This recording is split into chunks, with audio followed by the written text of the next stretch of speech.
Okay, so let's get started. So one thing that I realize is I'm in deep trouble because I'm going way slower than what I thought I should be doing. And there is a lot of stuff that I wanted to say, but I probably cannot tell you in too much detail. But what I will do is kind of just mention it and give you the reference to the paper.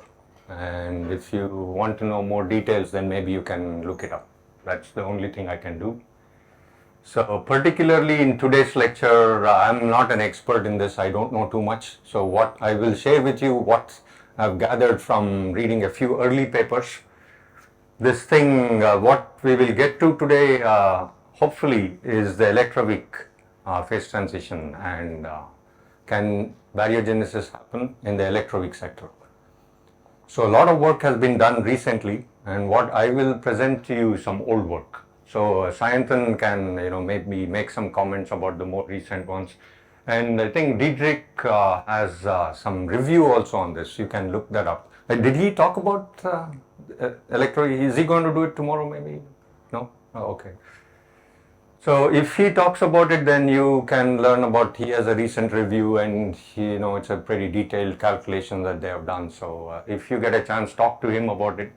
I don't know too much about it, but I will tell you the basic things and we'll just stick to dimensional analysis. More details needs further calculation, which I will not get into because I don't know any of it.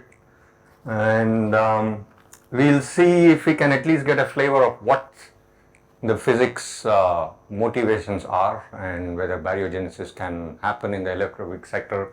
If so, in the standard model, can it happen? Actually, it fails. We'll see, how badly it fails, maybe some indication. But it's not a fully definitive statement, we'll see. But and also beyond the standard model, if you still have some new physics coupled to the electroweak sector, then can it actually give you baryogenesis? These are the kinds of things that we'll talk about today. And tomorrow, which will be the last lecture, I will talk about leptogenesis and then what I call as direct baryogenesis. So that will be the plan for today and tomorrow. Somewhere along the line, I will, maybe we'll start with that. I will tell you about at least how I think about this one in a general way in terms of the Boltzmann equation, and how the Boltzmann equation tells you the evolution of the baryon number as a function of time. And that, I believe, is a very general framework where you can plug in any microscopic physics, like we can plug in standard model or some beyond the standard model, whatever. And then that will all go on to the right hand side. And then solving that equation will tell you the baryon number as a function of time. So that will be the general framework that we'll apply to many of these, and a lot of papers are written that way, but many times people have some idea about how it works, so they may not write it in the in the language of the Boltzmann equation. But I believe that underlying all of this is that way of looking at things, and let me just present that, and then we keep going along. So first, let's look at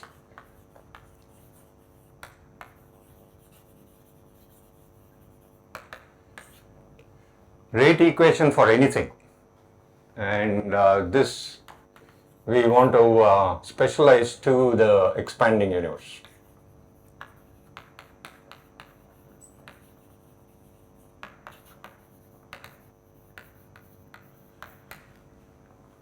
So we went in pretty slow pace last time on trying to see what the universe is and what does it mean to say it's expanding. What are the relevant variables there to keep track of. So we will apply it here to a rate equation. So we'll see exactly how it comes about, and I've stressed a few times that the out of equilibrium condition comes about because the universe is expanding. If you give any system, however weak the interactions, if you give it infinite time, eventually it will thermalize. Well, most systems, unless you have some pathological things which get trapped into non-ergodic states and so on. But let's just say, simply speaking, if you give some system enough time, it will thermalize. And then if at some point some baryon asymmetry got generated, it will get wiped out, because thermal thing will say that all chemical potentials should become the same and they will all equilibrate to zero. So we don't want to give it a lot of time. So what is the relevant scale that we will compare with? What is a lot of time and what is not a lot of time? The only thing we have is the Hubble rate, right? We can compare to the rate of expansion of the universe and ask, is our process, how does it compete with the Hubble expansion rate? So that, I believe, is the general paradigm for all of the baryogenesis. So we would like to ask, what is this comparison like? If the expansion rate is very, very large, then great. I mean, out of equilibrium will happen very quickly, because something is happening and then the universe will expand. They will not have a chance to thermalize and equilibrate and all that, and then you lock in perhaps whatever you generated. So that's the basic idea. So we'll just see that in equations, so in the Boltzmann equation, how that works out, and how do you actually, technically, how do you compute this thing, right? But the idea is basically that. So we have some number of particles, and we'll say that it is, the number density is some number by volume. And so we said this volume in the picture last time that I drew, that grid and all that. So that volume will be some a cube times, so let's first say that it is some delta x cube. If you recall last time's discussion, it's some volume, some physical dimension cube, because we are looking at it in 3 space. And so we know that this scales with time by the scale factor. Last time I wrote this relation, if you remember. This is some co-moving coordinate extent or distance, and it scales by a, and a increases as a function of time as the universe ages, right? So here if I plug this in, I'll get a cube and then delta x hat cube, right?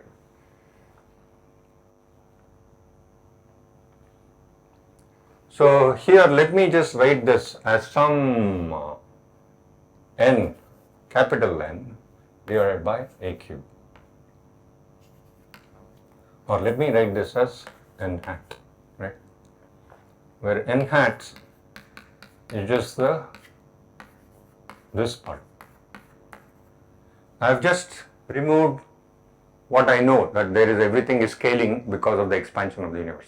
The space itself is expanding, so the number density shrinks as a function of time. That's all this is saying, right? If the universe was to stop expanding, this would be a constant, and then I will get some number density, right? If I say a equal to 1, right, the scale is 1, then these are the same, but if a grows as a function of time, then this number density decreases. So as the volume gets bigger, if you have locked in some fixed number of particles, the number of particles per unit volume decreases. That's all this is saying, but in equations, right? So now if this is true, then n times a cube should be this n hat, right? Now the rate of change of this n times a cube, in other words, the rate of change of this n hat should be some rate for, this is a rate, right? I mean, so this is number per volume, right? So this is time, so I'll have some, this kind of thing. So this is some forward reaction for production of some species, whatever species this is, right? Minus the inverse reaction which removes this species, right? Times some other number density of the particle, whatever is in the initial state, right? So this is all thing. The rate equation should look like this, right? It's very general, on very general grounds. If no particle is being produced, this interaction rate, this is the interaction rate, which is just the number of interactions happening per second, right? So this is the rate, and this is the number density. So in the initial state, how many ever this thing, there's a lot of them, then more number will get produced. If there is less of them, less, right? I mean, this is like a rate that The overall thing is the number of particles of this species that gets produced. And so this is production of the particle, this is erasing that particle. So therefore a minus sign. It should look like this. So let's just call this some R or delta R, the difference of some rates. Right? So if there is no interactions or nothing is getting produced, the right hand side will be 0, right? And then this number will stay constant, as it must, right? Because this is a co-moving number density. And so if no particle is getting produced or erased, it should stay constant in time. And so you will get dn hat dt equal to 0 in that thing, which is what we must have. But now if there is some particle production or erasure, then you will change the number density per time. So let's just look at this left hand side, dn hat. The n hat is now n times a cube. I'll write it like this.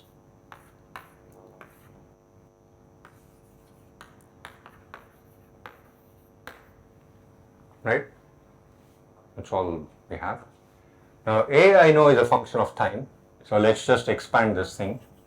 dn dt, and there's a cube plus 3a squared, and then dA dt, and then this n is delta r hat.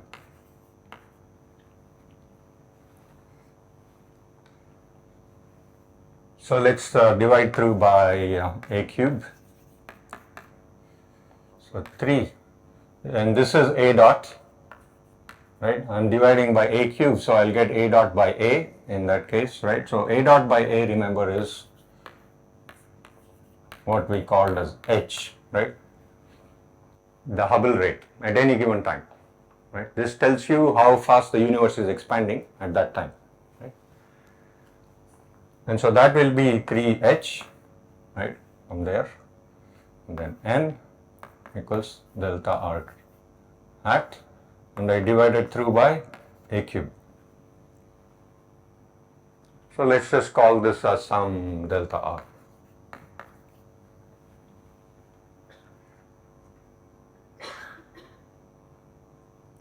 And so this is the most basic Boltzmann equation that you will see everywhere. Whenever any paper on Boltzmann, on baryogenesis, usually if they are keeping track in this way, this will appear.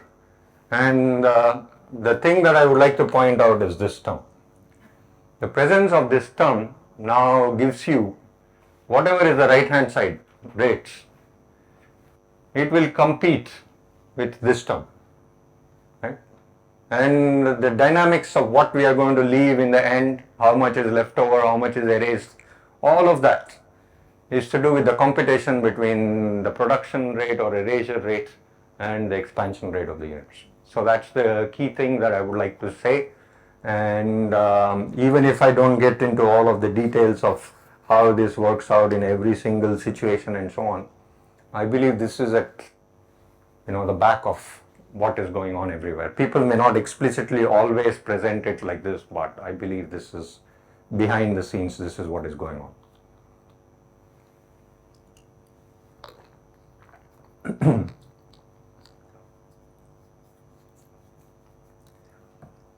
So let's go a little bit more in detail with this rate equation, and then we'll see what more can we say in general terms. Any questions about this thing? Pretty straightforward, right? Okay, so now let's dig in a little bit about this right hand side.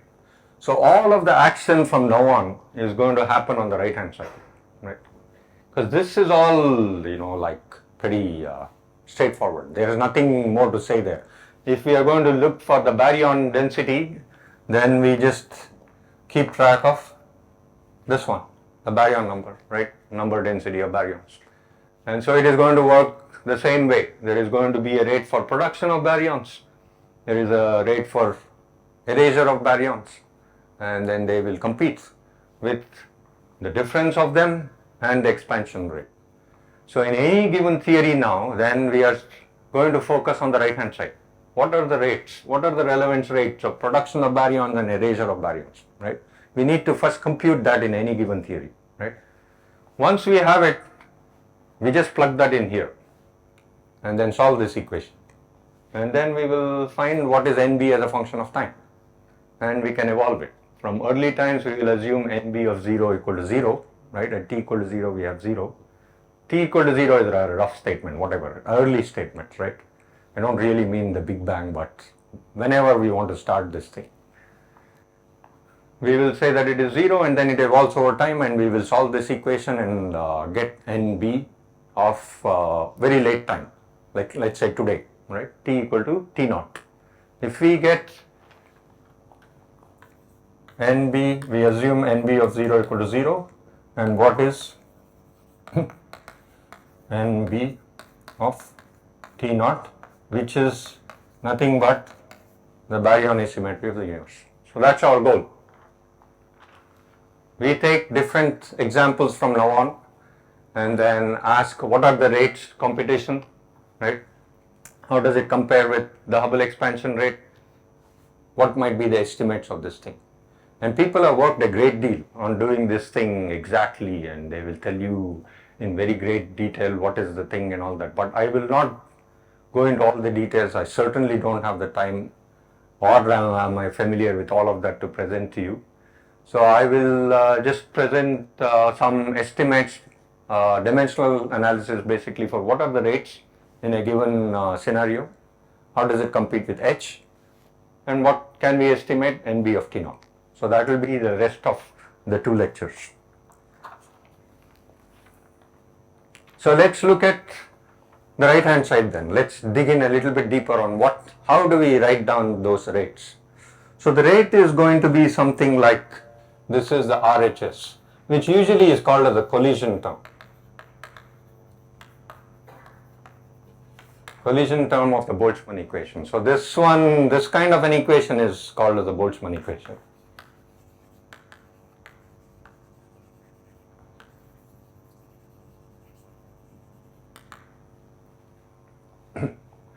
So we will again, start for ease. We will start with these n's close to equilibrium, many of them, and we will allow some of them to deviate. We'll see that if everything is always in equilibrium, as we have said many times, no baryon asymmetry develops. Something has to deviate a little bit, and because of the expansion, some number densities in one of the species will start deviating a little bit from its equilibrium value, and then there is a chance that it will leave some net baryon number, and then because of the expansion of the universe, it will lock it in. So that is all present in this equation. It knows about all of it. And so in principle, you could start the Boltzmann equation with completely out of equilibrium thing, and then we have no handles, right? It is a very difficult analysis to make, but it is there. The physics is there if you want to do that. Just for ease, most people what they do is take close to equilibrium and see how one of them deviates and whether we can solve in that kind of system, which is what we'll do. So many of them we will take whichever the rates are pretty large compared to the expansion rate of the universe, they will all be in equilibrium because the rates are competing very favorably, and they will be pushed to equilibrium number densities, which is great because then we can just apply the thermodynamic relations for number density I wrote down last time, right? So n will be some t cube like behavior, right? And so we will say that most of them, in almost all scenarios, most of them will have equilibrium number densities. Perhaps one of them will be kind of weakly interacting, and we will focus on theories which have that aspect. If some theory does not have that aspect, it will not produce any baryon number. We don't have to analyze those kinds of theories. So we will focus on those kinds of theories. And so the collision term on the RHS is going to look like these are rates. So I will have some, remember this is all happening in a thermal bath, right? So I'll have distribution functions of these particles, whichever is the species. So let's say there is some reaction. Let me take a toy reaction where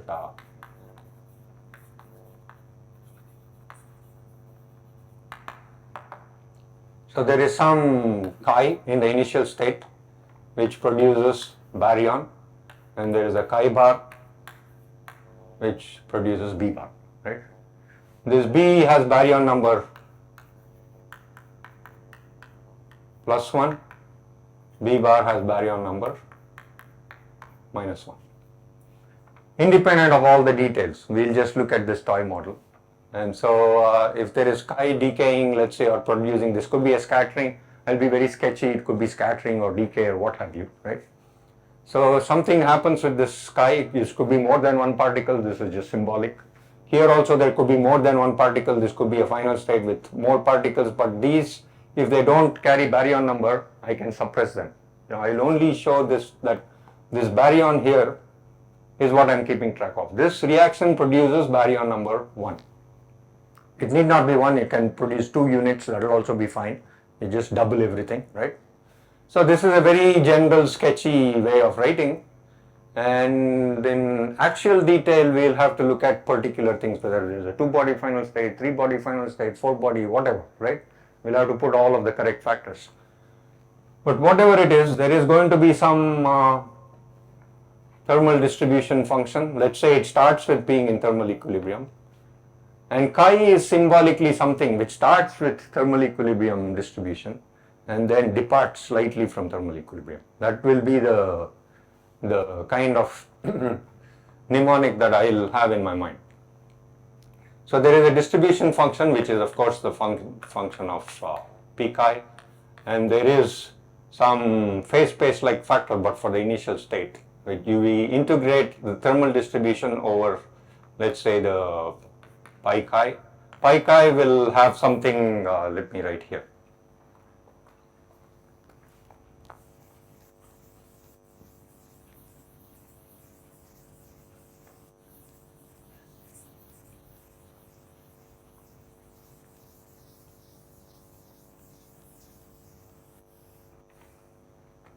So pi chi will have some thing which looks like d cube p chi, or 2 pi cube 2 e chi. This is the usual factor that you always have, a relativistically invariant factor. So you will have one of those for this initial state, and of course for the final state you will have a similar factor, but for the final state I will just symbolically write. This could be any number, right?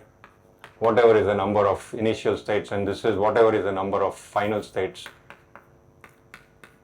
This one is some symbol for phase space element, and this is product of many such elements.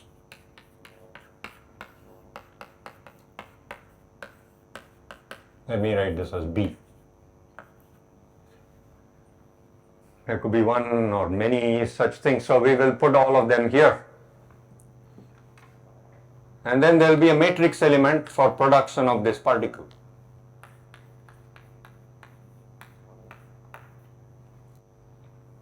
Right? So let me write this as a complete integration over initial state and final states, thermal distribution function, and the matrix element for this process. And this could be many to many also, it's symbolic. And so that will be the rate for production of this particle. So I erased it, but that is something that is producing your baryons. So it will come with a plus sign, right? And there will be a similar term, but now minus. Here I will say that this is M of something which erases. So there will be a B to chi, right? This we'll call as the inverse reaction, right? And it will erase baryons, it is removing baryons. So I'll put a minus, right? And so here the initial state will be now B, and then the final state will be chi, and it will be that, right? So this we will say is, in the end, will give me something that gives me gamma times n. I erased it there, but now my symbol here will say that it is thermally averaged because we have averaged it over the, and here I should have FB, right? I average these rates over the thermal distribution functions, however many initial state functions there are. And so this one here I will call as gamma inverse.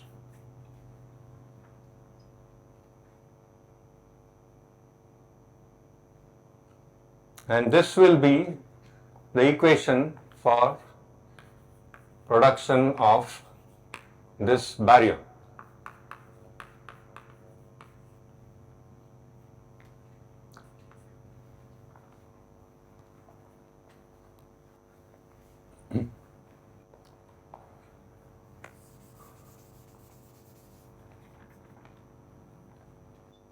Is that fine? Question?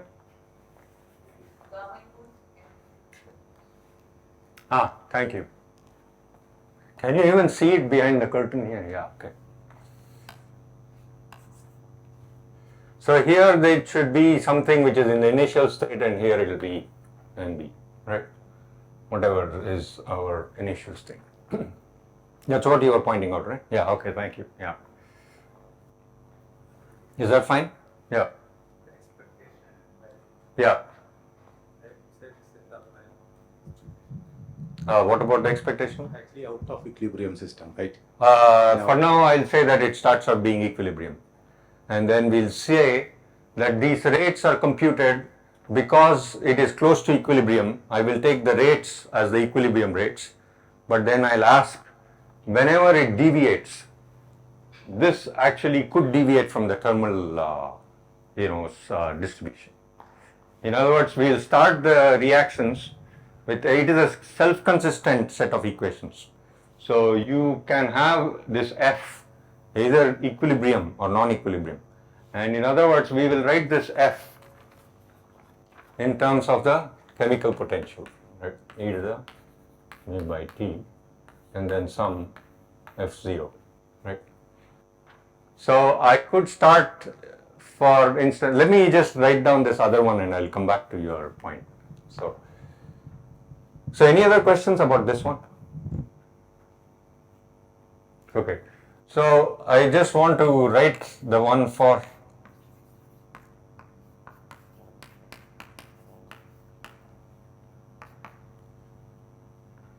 and all of these integrations will be the same, and then here it will be the matrix element for chi bar going to B bar. And then minus the rate for B bar to chi bar. And this will have the F chi bar distribution, and this one will be a F B bar distribution, right?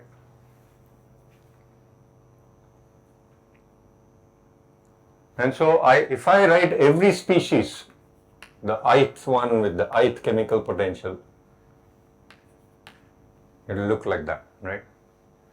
So this will be my form of it. And so if, for instance, for FB,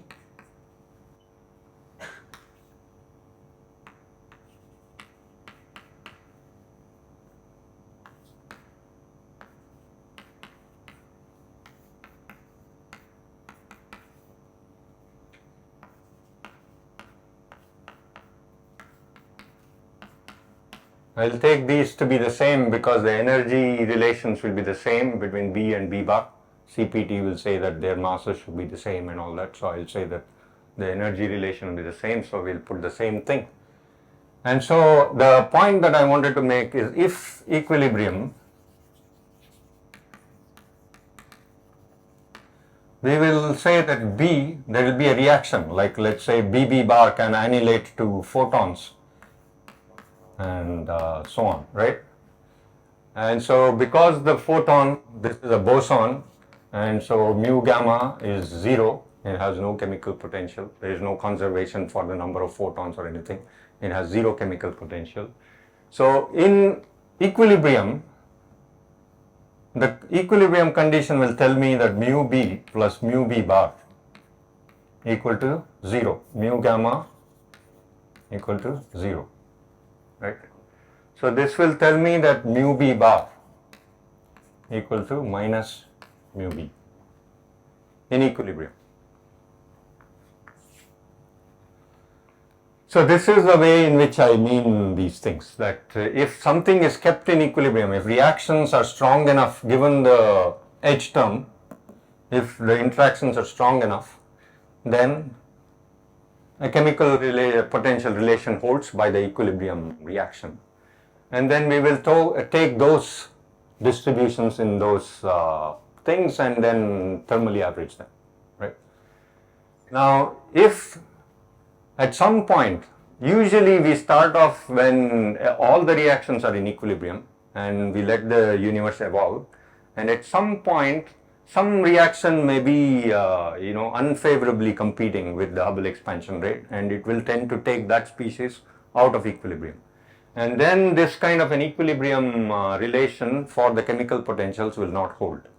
And then the distribution functions will start deviating from the thermal distribution function. And when that happens, in I think all cases, I'm not sure, but all cases, only then will you start locking in a net baryon number. Otherwise, you will keep erasing. The forward reaction in inverse reaction will exactly be equal, and whatever you produce, a mu b or a mu baryon, will get erased, and you will get this erased. So this is just a very sketchy thing. We'll see in a little bit more detail. Leptogenesis, when we do this, we'll see in more concrete detail which reactions are we talking about, what are the initial states, what are the final states. We'll see exactly what they are. And also what I call direct baryogenesis, there also we'll see exactly what the states are. But this is a sketch for generally how this can be approached and what kinds of equations you solve. And then for the baryon number, since NB is just the difference, you just take the difference of these two equations. So let's just call this as, if this is gamma, then this will be gamma bar, and then this will give me n chi bar, and this will say is gamma bar inverse and b bar.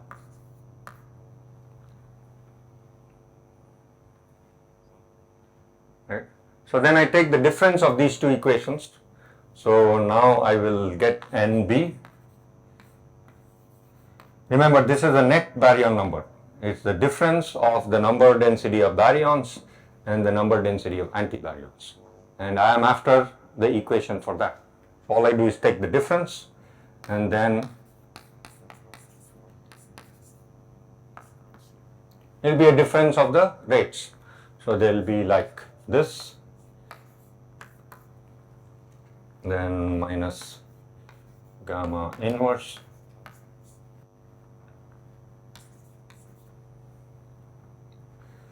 and then it will be minus of this,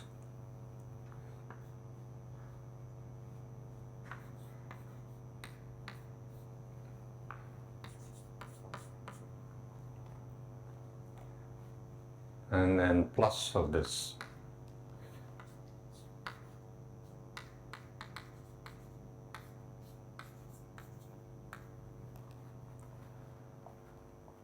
That's how that will look. Now, if I can compute those four terms in any given theory, then I'm done. I can just, then after that it's a mechanical exercise of how do I solve this differential equation, right?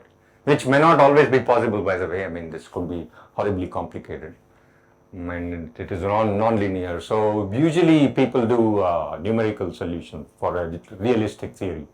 But in some simple limits and all that, you can see in Kolben-Turner book, he takes many simple limits and solves for some simple scenarios and all that. But if you want to do it for a realistic case, usually you have to do some numerical solution of this differential equation. Sorry, Padmanabhan, hopefully that makes it slightly, I have not been fully clear on that, but kind of, yes.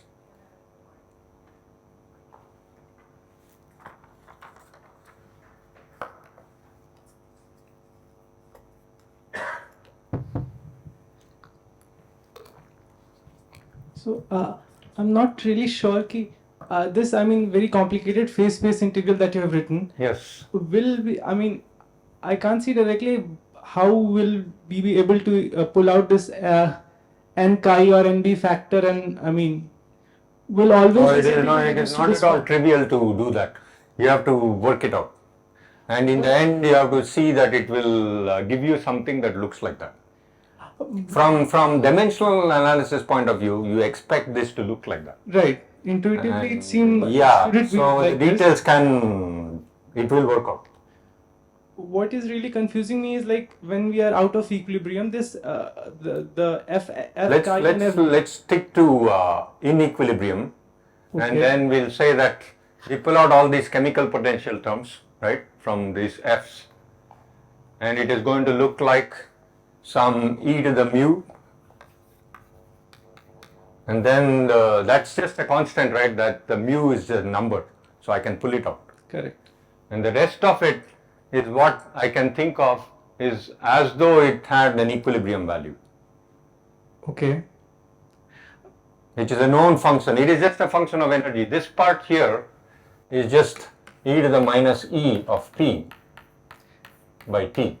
Right. The mass of this particle is known, the momentum is just what I'm integrating over, the temperature is what I take at something, and I can do these integrals, right? Right. So, And then it will give me this equilibrium number. If it were to be in equilibrium, I would have got this, at zero chemical potential, I would have got this wherever it was. I didn't even write it down. Huh? So corresponding to this thing will be the equilibrium number density.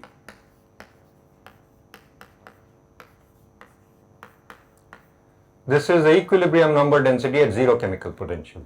right. And so if things were truly in equilibrium, then such kind of relations will be true between the chemical potentials. Sure. Sure. Yeah. And they'll all be sitting outside. I've pulled it out. Correct. And the rest of it is all some known function or momenta and so on, which I can do. It will be complicated integrals, but in principle I can do it, right? Everything is a known there. And if it were to be in equilibrium, I should have got this, right? Right.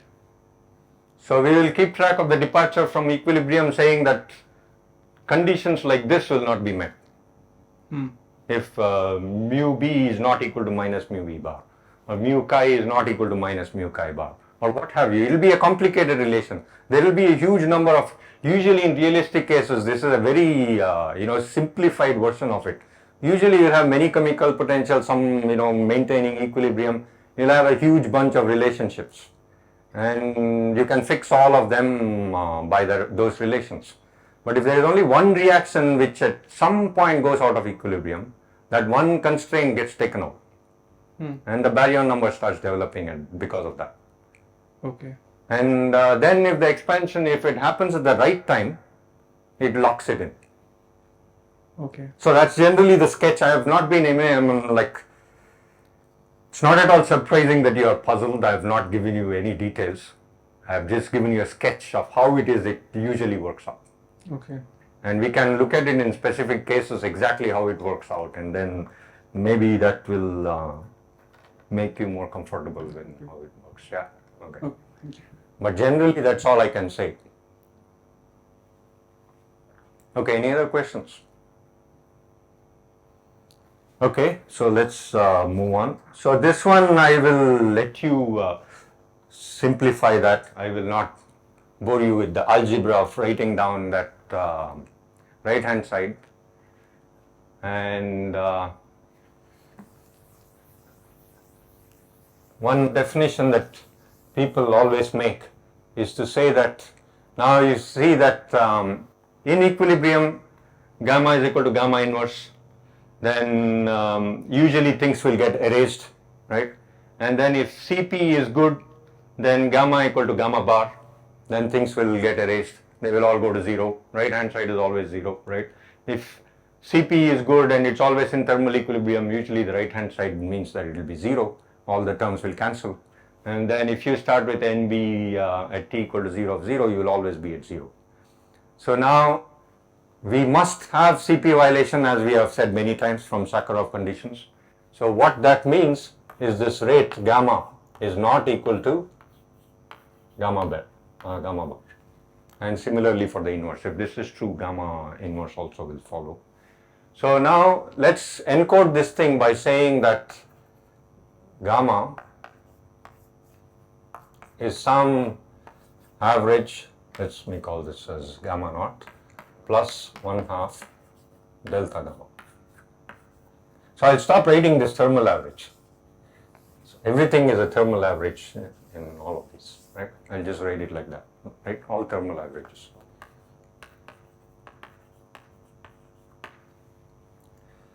So then this gamma bar I will write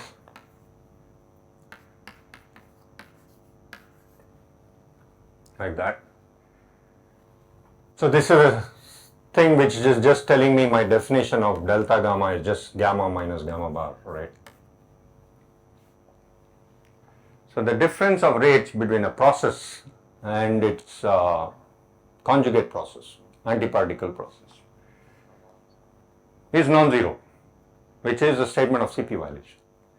And so you can convince yourself in any given model that if this were to be 0, then NB of T will be 0. So this NB, right? So for NB of T to be non-zero,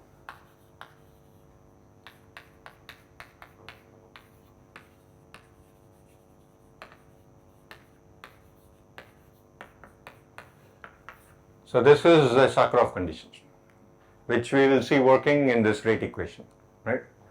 And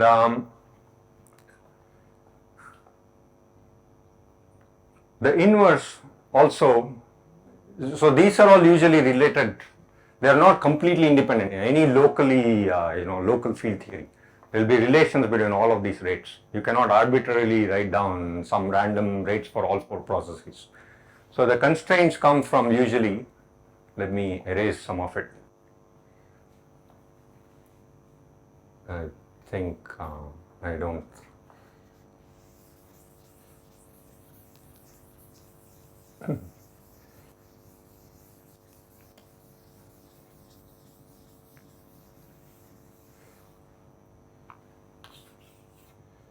So there will be, let's just say, important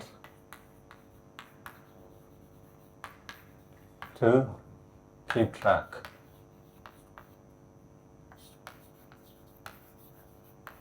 of CPT invariance relations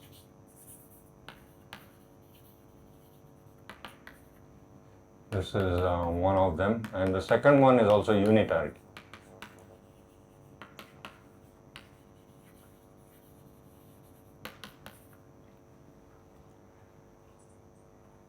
So CPT will usually relate, for instance, like rate for, let's say, a matrix element. Let me write it as mod squared.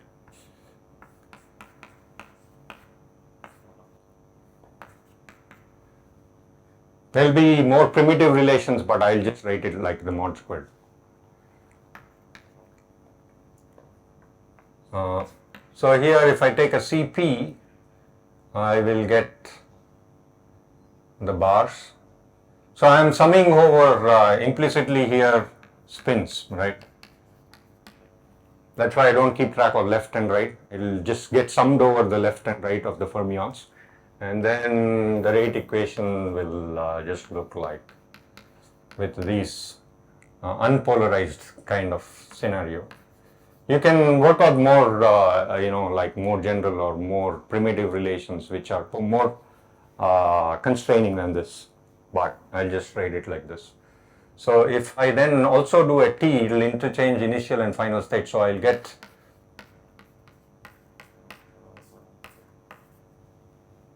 things like that. You see, this B bar to chi bar was something that we called as gamma bar inverse, right? This is saying, apart from the phase space details, right, how the integrations work out, can actually differentiate between them, right? But this is a relation on the matrix elements, right? If the phase space, at least at very high temperatures, where phase space works more or less for massless particles in all the things. Then this will actually tell me that the rate for this will tell me in gamma, right? This is what I call gamma, chi to b. And then this is b bar to chi bar, which was gamma bar inverse.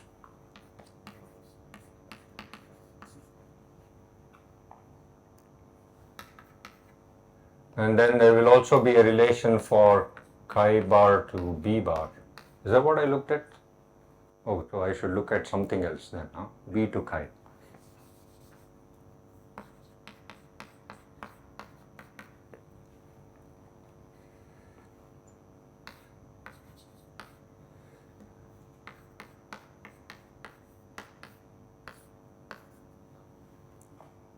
Which will tell me B to chi is what I call gamma inverse.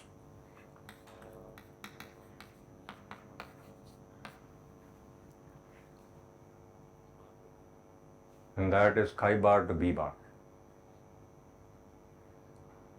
That is gamma bar. Oh, okay. So you see, not all of these rates are independent. CPT will tell you that they are related.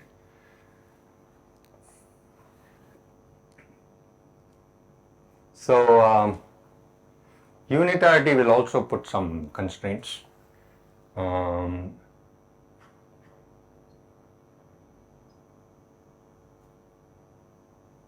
In here, what will the constraint look like? It will relate chi to B and then B to chi.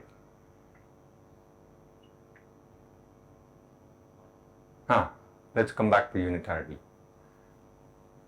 Okay, so that was the point, that it will relate some of these things, and I'll tell you about unitarity. Maybe I should just say now. So there is one problem in this thing.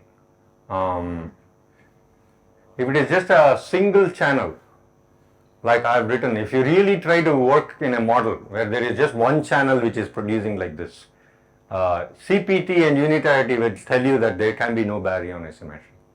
That's because you can show that chi to B and B to chi will get related. I think this we don't need, right?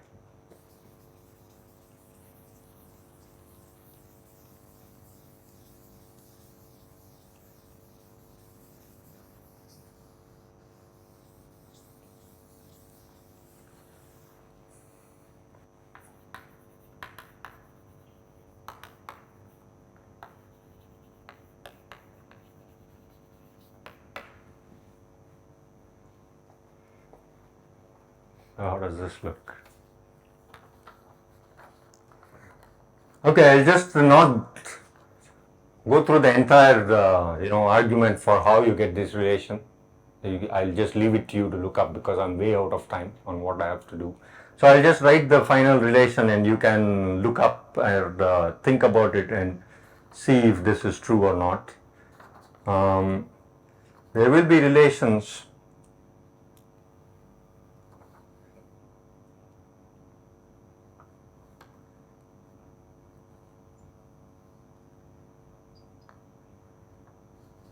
which says that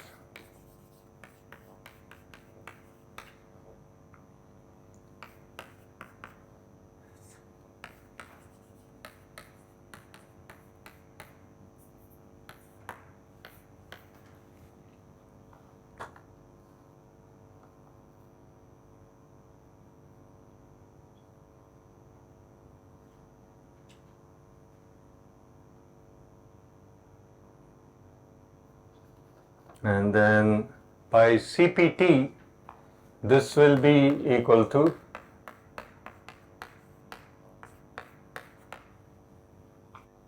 so this was gamma chi bar to B bar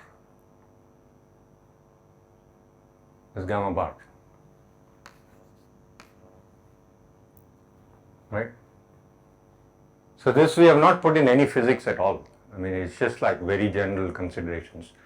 And this tells you the power of keeping track of these things. Like you can struggle and you can put in your microscopic physics, you can do all kinds of gory calculations and all that. but in the end it will tell you that you will find zero asymmetry, because if you see gamma equal to gamma bar means that delta gamma equal to 0, and then delta gamma equal to 0 means that there is no baryon asymmetry. So CPT and unitarity can actually stop you from, like getting, it'll all be a conspiracy. Sometime there will be a baryon asymmetry somewhere, and then CPT and unitarity will always guarantee that if you compute totally integrated over time, right, and the final number, it will tell you that it is 0. So it tells you that this has to be generalized. A single channel like this will not work.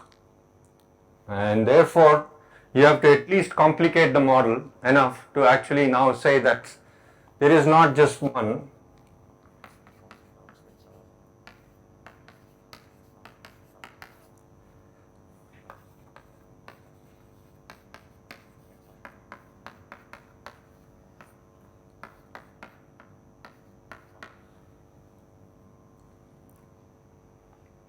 Now let's say there are two processes that are possible. The one that we are interested in, chi to b, and some other process, chi to c, right? And then in that case, you go through the same argument, you will find that you cannot conclude this thing, right? And we will take for this thing that C here has no baryon number, so it is not going to contribute anything to baryon number. And we will need a theory like that, where baryon number comes from one process and the other one is not something that will be contributing to it. If you have such kind of a theory, then you have a way out from these kind of obstructions, right? So I just wanted to tell you that, it's like important to maybe think about this thing. And it's always very subtle to keep track of all of this, how it works out in this theory and all that. But if you can do it, you will save yourself a lot of work, by computing it and then finding it is 0. Yeah. Yes. Yeah, I will take it that unitarity is non-negotiable, that it is always imposed. So your probability is always preserved. Probability is always preserved. Which means that you cannot have a baryon just vanish into that. Exactly. Well, baryon vanishing might have, yeah, that's right. Which means you cannot have baryon asymmetry anyway if you impose unitarity, right? Well, that's not true, because baryons cannot vanish, they will just go into something else. Or else baryon number vanishes. Baryon number can vanish. If baryon number is not conserved, baryon number can vanish, right? If a process, if there is no conserved charge in some process, things will vanish. If it's a broken symmetry, that charge will vanish, right? But energy cannot vanish, momentum cannot vanish. So if the baryon vanishes, that momentum and energy should be carried by something else, right? Baryon number can be broken, which means it will carry some other particle with no baryon number will carry that, right? And so unitarity keeps track of all of them. The sum of all of the probabilities of all of them should be conserved, should be 1. But baryon number can vanish. So that's a good point. So I better stop this thing and get to the electroweak part, because otherwise I'm in like really, really deep trouble. Any pressing questions on this thing? And I was going to say how, in the case of 2-channel, how this gets evaded. But given this discussion, I think you can do it. It's not such a, it's just keeping track of one more channel, applying the same kind of relations, and then seeing that delta gamma will not vanish. Yeah. You said this should not carry a baryon number. Yeah. Is it necessary? Because I'm not sure. I said it, but that's a good question. I don't know. Somehow it seemed like it should be true, because otherwise, it's like saying the baryon violation interaction. yeah, otherwise I could say that, okay, this is some effective interactions where, there is some other, let's say BC, which carries the net baryon number of that. And then I can apply similar arguments and maybe get this kind of a result. I don't know. Good question though. We should think about it. Baryon number should have Should have? chi to b, whatever you had previously. Yes, that kind of what I'm Those saying are is that encodes all of those. Whichever baryons. carries baryon number, we sum over all of them, right? So and then then if C maybe they also- all conspire. Yeah. C also carries baryon number, then it is the same as the previous equation. Yeah, that's right. That's what I would like to say, and Sayantan agrees, but you should check and see that it's really true. Yeah. Any other questions? Pressing only. Okay, let's move on. So this question about can baryon vanish, right? Or baryon number, can it vanish? This was asked a while ago, and people showed that in the standard model, it can vanish. Baryon number can vanish. And that's in the electroweak sector. So I'll just switch gears now, and this was a very general way of thinking about everything. And now we'll go towards the electroweak sector, first in the standard model, then generalize a little bit and say it is still connected with electroweak but beyond the standard model. And then we'll go way beyond, right? So now keep this whole thing at the back of your mind. This is how it is all working. And we will see instances of what these relevant processes are. What are these chi to B and chi to C and chi bar to B bar, and what is chi and what is chi bar. And we'll see some example first in the electroweak sector, what rates we could work with. And this will give you a more concrete place to look at these things, but the same analysis will be applied there now. Okay, let me erase these. I was going to present to you the final form of the Boltzmann equation after putting all of these things, but it's all just a lot of algebra, so you can just work it out. And since we are not really going to compute anything, there is no reason to write the final forms of those and so on. All of the main principles, I believe, I've just sketched to you, and the remaining things are all details to put in and solve equations and so on. So the place to begin, so here we want to ask, is baryon number good in the standard model, right? At the face of it, if you just look at the Lagrangian, it's a good symmetry. So in other words, baryon number, which I'll just call B, is a good classical symmetry.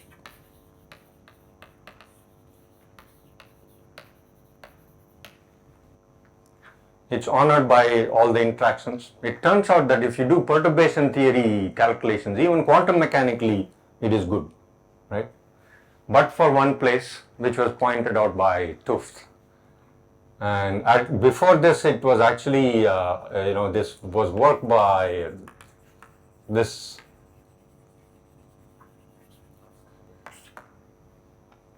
There is a chiral anomaly, and the chiral current has an anomaly. And so Tufts connected chiral anomaly and baryon number violation. And so I'll just tell you that. I will not work out any of that. It is a gory calculation in order to show all of that. I will do none of it. I'll just tell you the final result and then what the implications of that are. So the chiral anomaly is saying that if you take the chiral current is just, if you have fermions, and I have a rephasing of them,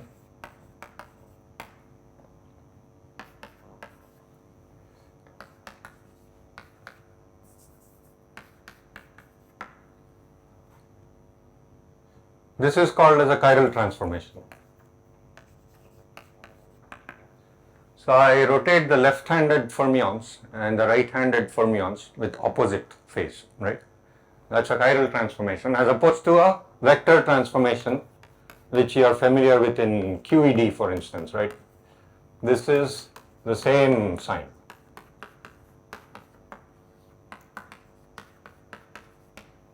Right?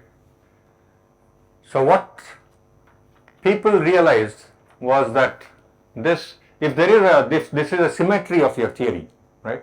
Let's say there are no masses, then both of these are symmetries of your theory. You write down your standard fermion, like Dirac-like Lagrangian, it will be invariant under both of these symmetries without masses. So for now we will just say that masses are all shut off, right? This physics doesn't really care about that. So I'll say if we are going to look at a massless fermionic theory and identify where the breaking of baryon number is. And so this vector symmetry remains always a good symmetry, right? But if when you have these transformations, if this is a symmetry, there is a certain current.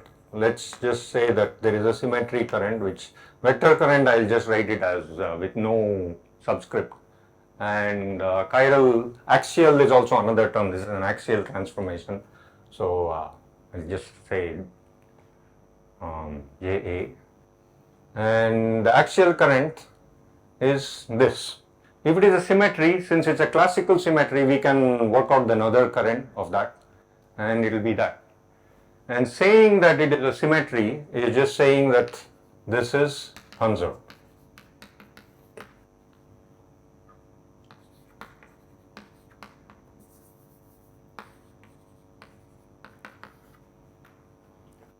So both of these are true classically. What in a very famous paper, or two papers, what goes by the name of ABJ.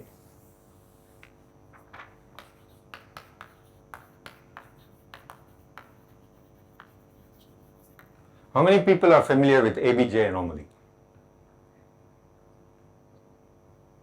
Okay, few. Okay, so this is Adler, Bell and Jakiv. So Adler in one paper and then Bell and Jakiv in another paper showed that this thing is not a true statement.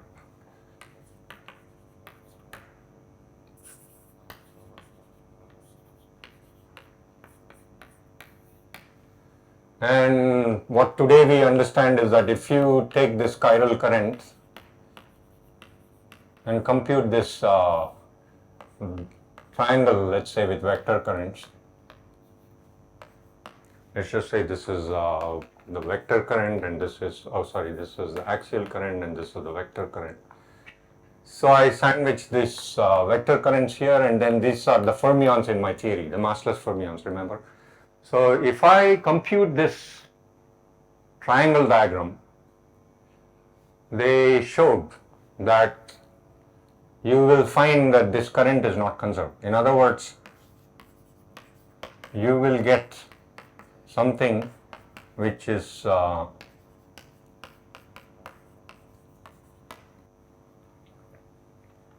which has a right hand side which is non-zero. And this is a signal, but if you compute the vector current, whatever, you can compute any thing that you like, this is strictly true. Right? The vector current is conserved, but the axial current ABJ showed is not conserved. And now a lot of work has been done, many people have worked on it, very famous results on what this means and the implications. This has a topological aspect, and then I will say none of that here, but I'll just point to how this is relevant to baryogenesis, where this one here, there is some coefficient here which I forget. There is minus I n d squared over 16 pi squared. This n is the number of flavors. How many fermions you have, it just counts it, right? And then G is our coupling.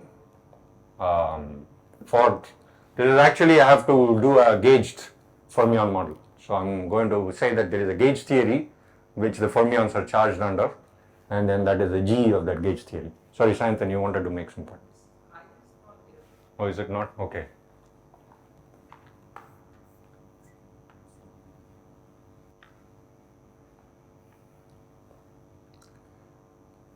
So this thing, whenever I have some current, I can compute the conserved charge, which is just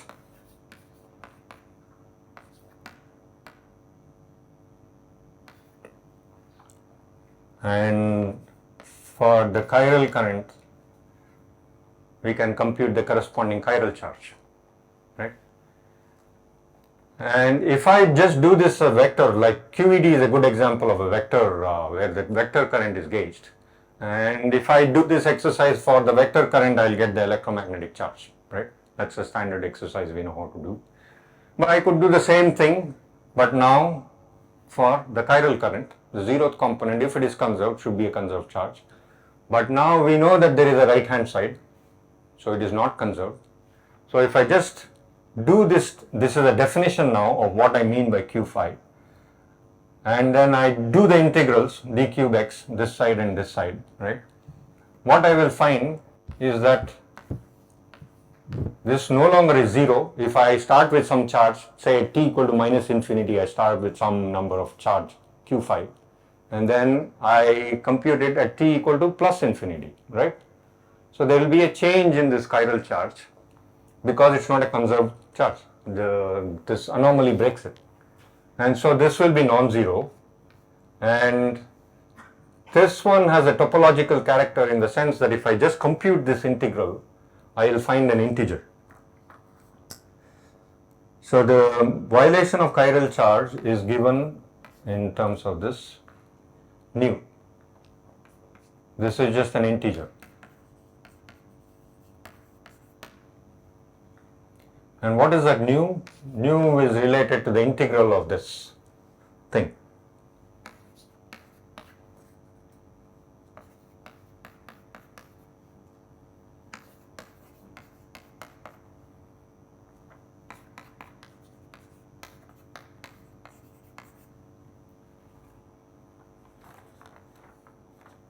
So that's some integer. And this is a signal. Sorry? Minus sign is also wrong. It's plus in Here is it? Okay.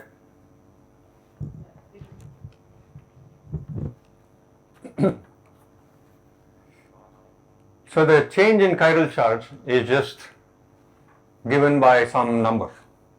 And this one just, if you have more number of flavors, more fermions, the violation will be more. And so this ABJ anomaly is key to baryon number violation in the standard model. And Tuft took these results, which was known at that time, right? ABJ had already written that paper. So what Tuft realized is that doing this exercise in a non-trivial background, where this nu is what is called as this winding number, which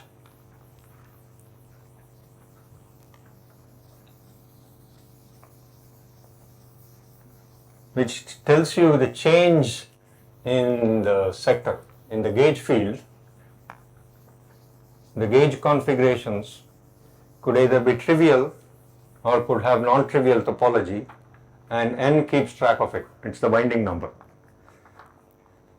And so if you have nu equal to 1, which means that there is a change in the gauge field from the trivial sector to a non-trivial sector, let's say 0 winding number to 1 winding number, right? If you have an instanton which goes from, which is an instanton configuration which takes you from between different winding numbers, Tuft showed that in that background of instantons you will get a delta Q phi, non-zero, and he showed that it is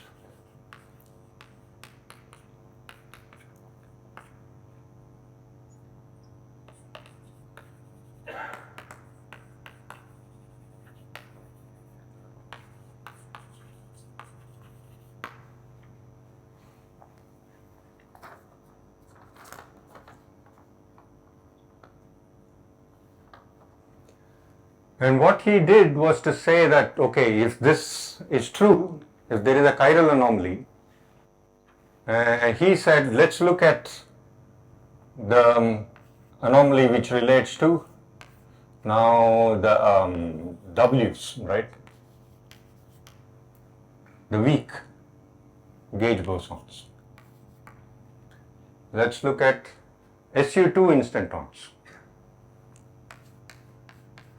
actually SU2 cross U1, but the non-trivial thing is just in this one.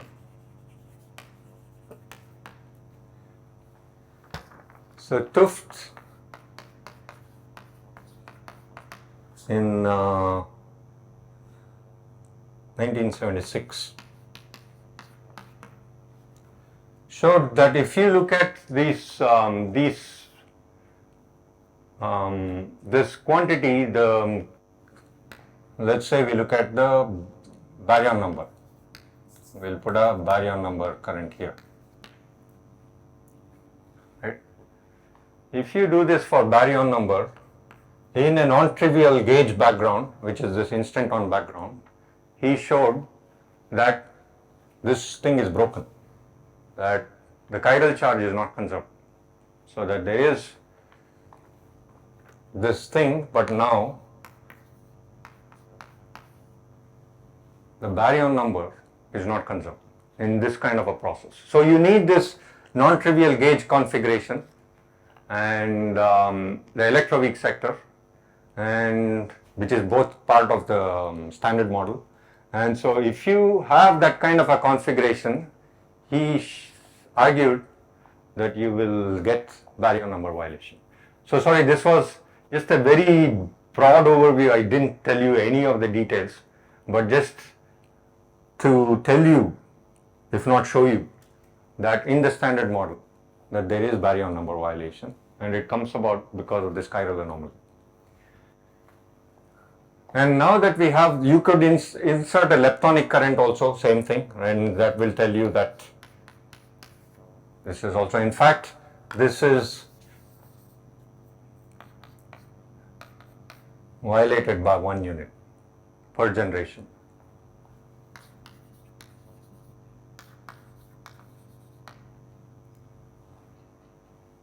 Right? And this will already tell you that if you look at the change in B minus L, it will be 0, and it will tell you that change in B plus L is equal to 2, right? So in this non-trivial gauge configuration, if you compute such diagrams, you will find that in the standard model, B minus L is never violated. It's a good symmetry, even quantum mechanically, right? But B plus L is broken by these non-trivial instant on background effects, right? So another way of saying that is I could put in a B plus L current here and find that I will find violation by 2 units, right? So that is all the result that is needed in order to convince oneself that indeed there can be baryon number generation in the standard model. And of course, to work out how much baryon number is present is a completely non-trivial exercise in this kind of physics going on, right?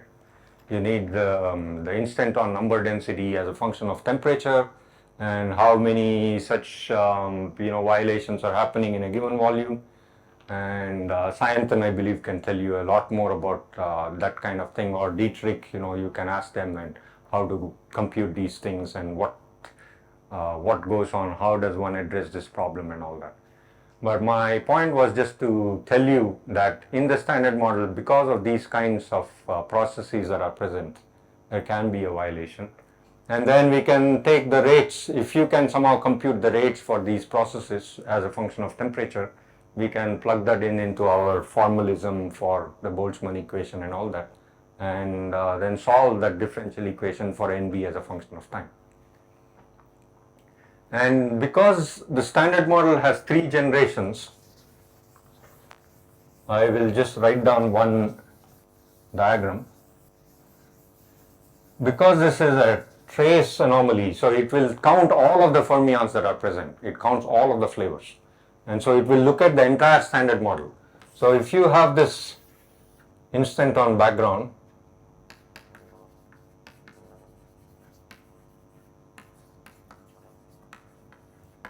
and you have some 1 generation, let's say, of quarks, because it is SU2, right, only the left-handed fermions see this thing. So only the Q and then the lepton This is, let's say, the first generation. This is UD and this is new E and E. And it will also see the second generation. This is the mu tau and this is the CS. And this I'm drawing 3 lines for 3 colors. They will count as flavors for this thing, right? Because this is an SU2 electroweak instanton.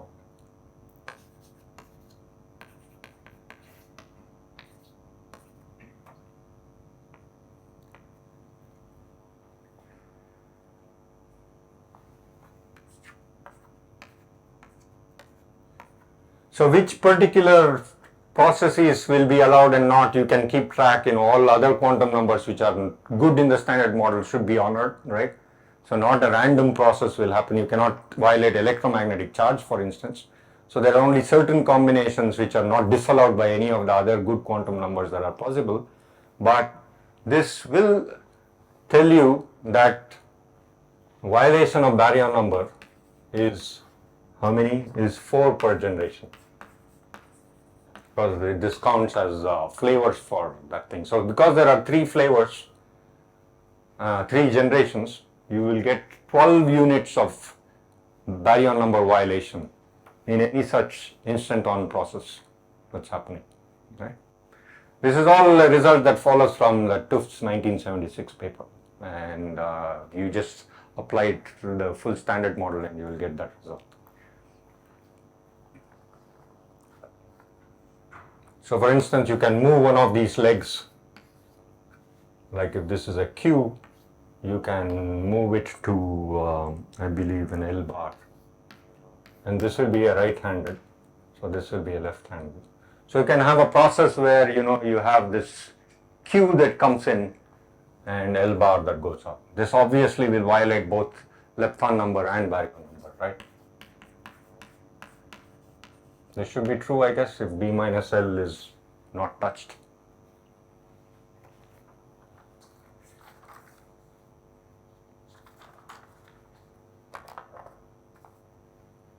Sorry, is it okay if I take 5 more minutes, or are we too, I just want to finish off this topic so that I don't have to come back to this next time. Okay. If people are, like very tired and all that, you can just, take a snooze or something, and, like otherwise just hear out 5 more minutes. So this one I wanted to say the implication of this in a more in the Boltzmann equation setting. There was one other crucial paper or set of papers that happened after this.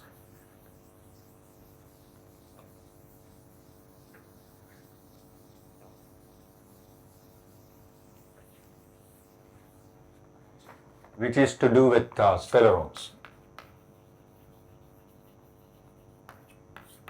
So there is a very nice review or a paper by Klinkhammer and Manton, and this is in 1984.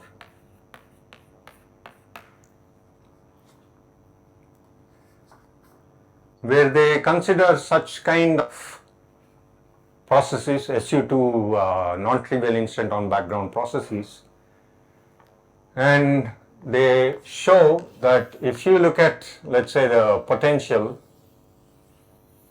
these are the different topologically distinct sectors. This is supposed to be degenerate, right? In this paper, they beautifully show or argue, they are not very conclusive in their own words, but maybe by now, I don't know how much has been established now. Maybe it is in a better position now to show this, but they argue that if you have a process that will take you from here and end here, right? So it has to, you can either tunnel through this thing or you can go over the barrier, right? Let's say we have a thermal system, and then there is a possibility now of going over like this. In the earlier calculations, we were thinking of it as a 0 temperature, just a tunneling, right, from one vacuum to the other, right? So that's the picture one has. But in here is where the relevance to our kind of physics, where if it is happening in the early universe at a higher temperature, is it possible that it makes a transition through the top of this thing, right? And what these people showed, that if you look at this point here, this is also a stationary point, right? So like how this is the energy now, right, as a function of this. These are the degenerate vacua. And so they showed that this is a stationary point.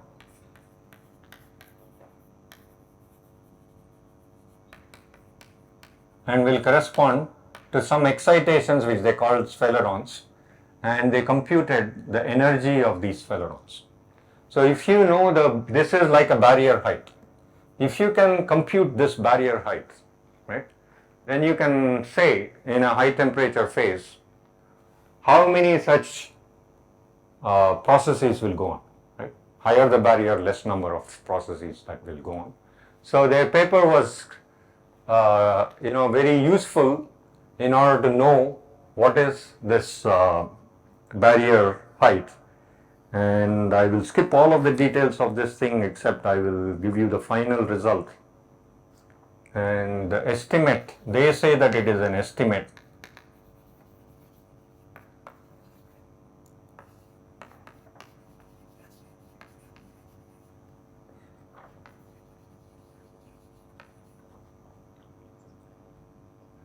So this is the units, and it is some number like 2.4.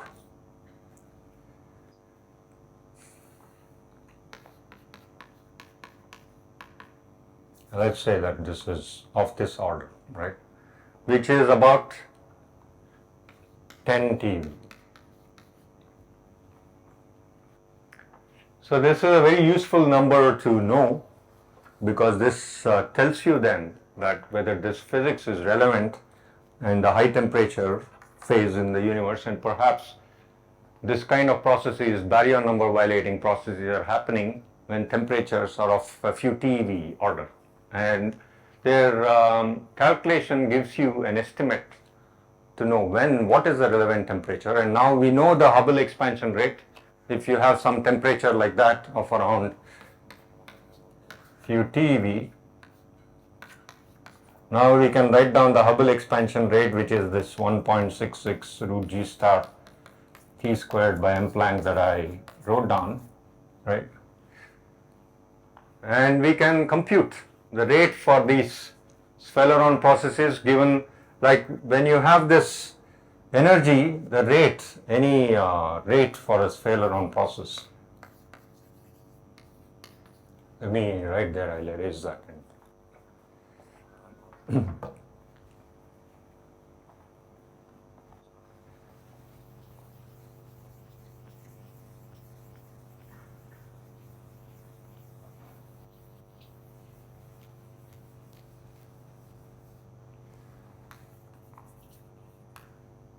So let's say rate for spheleron is of the order of this energy. It's given by the action. They actually compute the action at the stationary point. Is given by e to the minus s, which is proportional to this energy of the spheleron by temperature. Right? So this will sit on the right hand side of our Boltzmann equation. This, remember those rates, right? And because we have CP violation in the standard model, these instanton processes that we have will violate CP. So the rate for gamma and gamma bar are not the same, right? For instance, if you have this process going on, and the rate for production of a Q going to L bar versus a Q bar going to L will not be the same. And so that will give you the CP violation. And now using this kind of a calculation, where if you have a calculation of the energy of the sphelerons, you can estimate the suppression for this rate, or you can calculate the rate, and that goes into your rate equation, and we can compute what is NB as a function of time. And that has been done by many people. I will not give you any of those details, except to tell you that in the standard model, the way these things work out is that it will give you too small a baryon asymmetry. The amount of CP violation in the standard model is known, that is characterized by the Yalskog invariant.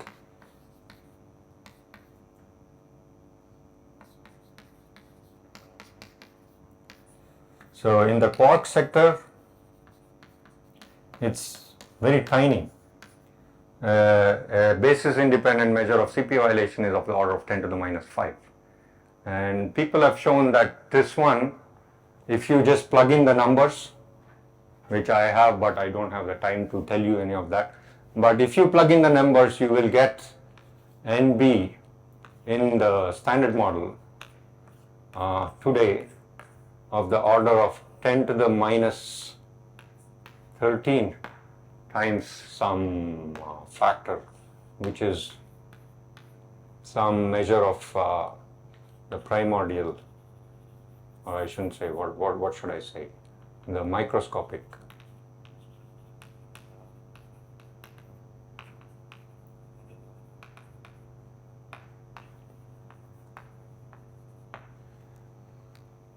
In other words, this is one way to say this is that because the Hubble expansion rate in these temperatures is not big enough, most of it will be washed out. You produce, due to the CP violation present in the standard model, which is itself tiny, if you go to the leptonic sector, it is not so small. So this one, leptons, perhaps is a better place to look because that thing is 3 orders of magnitude bigger. So this delta will be bigger if you are looking in the leptonic sector. But most of what you will produce will be washed out because the Hubble expansion rate is not big enough. That's the bottom line of all of the standard model calculations. That it is saying that in this, the phase transition is not, like violent enough. It is not a first order phase transition. And so everything will be done gradually. The Hubble expansion rate is not too big. So most of what you produce will be erased. And so you will be left with a very small baryon asymmetry in the end. So that was the old thing that people have shown. And perhaps there are much more refinements of this statement which Sayantan might know about. And therefore people have asked, can we go beyond the standard model? If we can turn this phase transition into a first order phase transition by coupling to the Higgs, some new particle, then you can make this thing work. And people have shown many instances of new physics models, which I don't have time to get to. But modifying the electroweak sector with some new physics, you can show that you can make it work. So I will stop here. Sorry for going over time, and at least I got this ending.